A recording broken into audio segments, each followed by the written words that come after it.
أجمعين.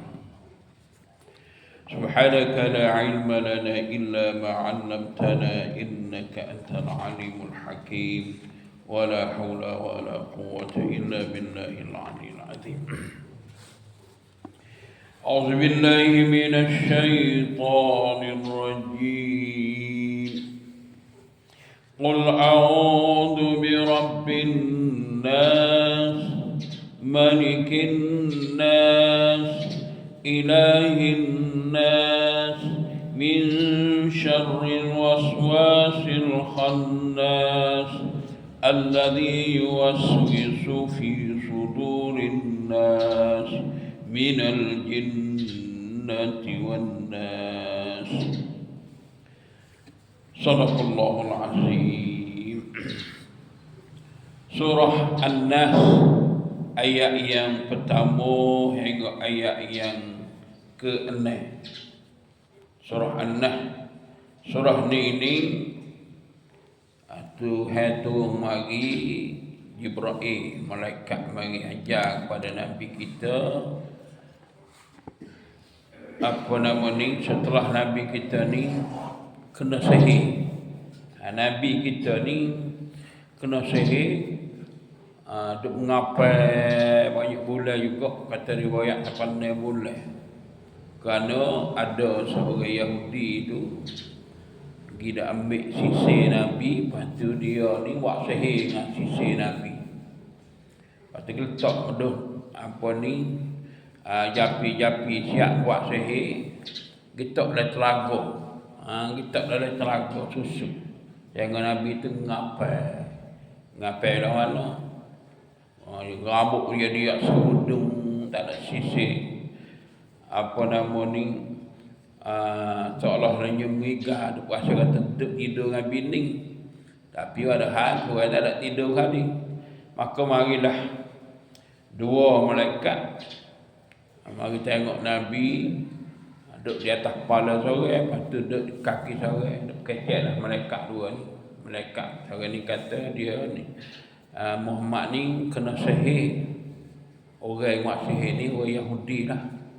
Sejarah ni tercatat dan ramai-ramai orang dia buat beriwayat Nabi kita kena sihir. Hari itu orang Yahudi yang nama Labid ibn Asim ibn Am. Jadi bila dia sihir, dia ambil sisir Nabi ni buat menjadi sipo, 11 sipo. Maka apa nama ni, Jibril pun mari ajar Nabi dua surah. Nabi baca surah Al-Falaq dengan surah An-Nas. Kita nak baca ni surah An-Nas ni. Bila Nabi baca habis ayat, maka tukarlah sipo-sipo yang dia buat, 11 sipo les semua tu. Baca ayat habis, apa ayat sipo tu habis. Jadi hak dia sisir susuk dan telaga tu para sahabat, Ammar, apa nama ni, Umar, banyak orang lah. Pakat kita gali ambil bakar batu. Nabi pun siap. Itulah kisah dia ya, rekan-rekan. Kisah Nabi kena sihir oleh seorang Yahudi. Maknanya pada masa Nabi hari itu sihir ada dah. Sihir ada dan ada sebelum daripada tu lagi. Sebab tu demo ni tuduh Nabi kita jadi ahli sihir. Kalau dia mau buat amalan dah dengan amalan sihir, hingga Nabi sendiri pun kena. Jadi apabila baca ayat ni, ayat untuk kita nak jauh daripada hasad dengki orang, jauh daripada tipu daya orang semua ni. Apa nama ni, dua surah Mu'awwizah, dia panggil dua surah Mu'awwizah. Mu'awwizah ni hak kita minta berlindung lah. Minta berlindung, iaitu surah Al-Falaq, surah An-Nas. Kata riwayat surah Nas ni turun di Mekah. Ada riwayat lain kata turun di Madinah. Jadi di kalangan para sahabat ulama-ulama ni tu ayat ni tak jadi sepakat lah. Apa pun tak jadi penting tu Mekah ke tu di Madinah ke, tak ada kepentingan bagi kita. Cuma isi kandungan ni nak suruh kita minta berlindung dengan keagungan Allah Subhanahu wa taala daripada tipu daya manusia. Dan amalan dua muawwadah ataupun kita panggil tiga kul ke Allah tambah. Muawwadah ni minta berlindung daripada segala yang tidak kita ingini. Tuhan kata berfirman dengan firman-Nya, qul a'udzu bi rabbin nas.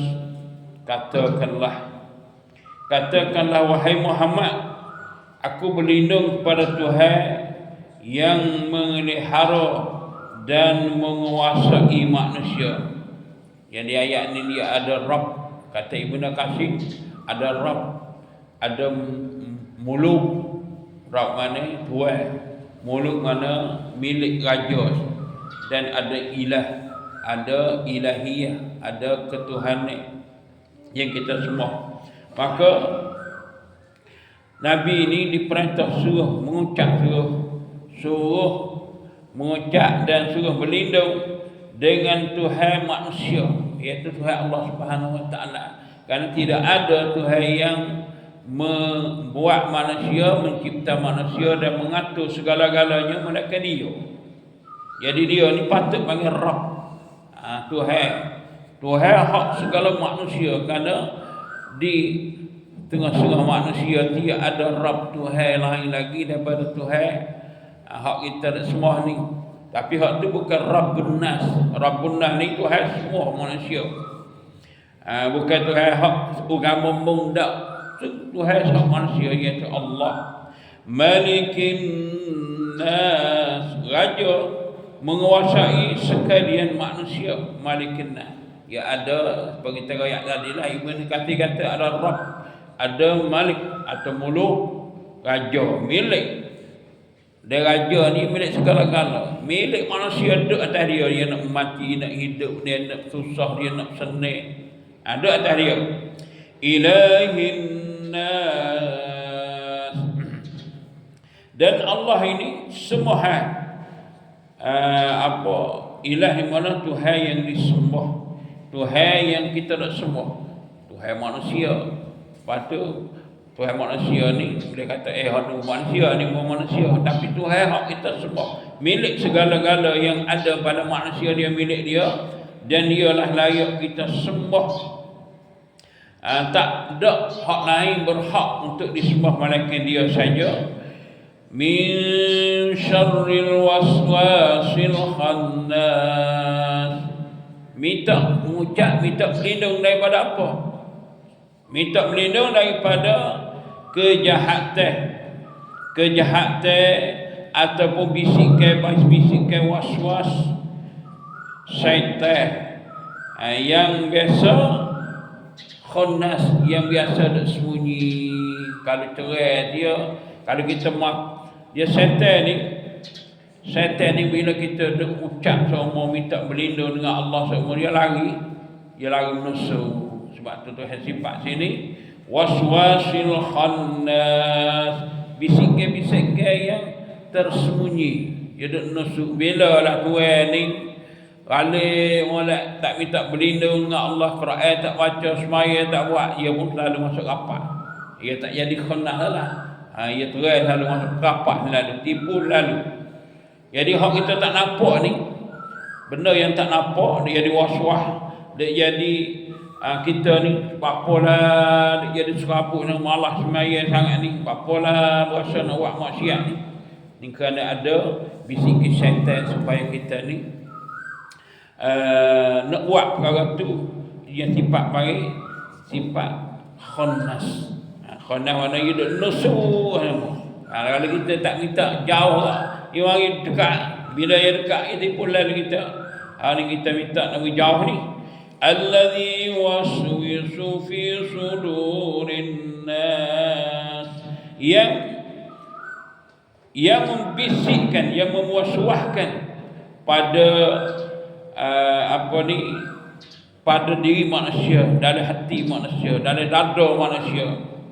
Sudur mana dada, kalau bisik dengan kita nak minta jauh ni, nak minta jauh daripada bisikan was-was yang tersembunyi tadi, minal jinnati wan nas, daripada jin mana jin lah dan manusia.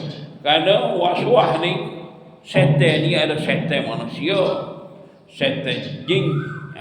Syaitan ni hok mengaruk dia jadi khannas di belakang kita ni. Kalau syaitan manusia tu nampak lah, tapi dia tipu juga kita, heret kita nak suruh buat maksiat, suruh turut dia. Ada pula syaitan jenis jin. Lalu tu dalam surah ni biasa kita minta berlindung daripada syaitan was-was ataupun goda-goda jin hok mengaruk dan goda-goda manusia yang jahat. Itulah pandang-pandang kita buat orang dia, mudah-mudahan dengan ayat ni kita amal, kita jangan lupa ayat ni kita kena amal dan kita selalu baca, semoga kita ni sejahtera, selamat dunia dan selamat akhirat. Subhanallah wa bihamdihi, subhanakallah wa bihamdiha, asyhadu an la ilaha illa anta, astaghfiruka wa atubu ilaik.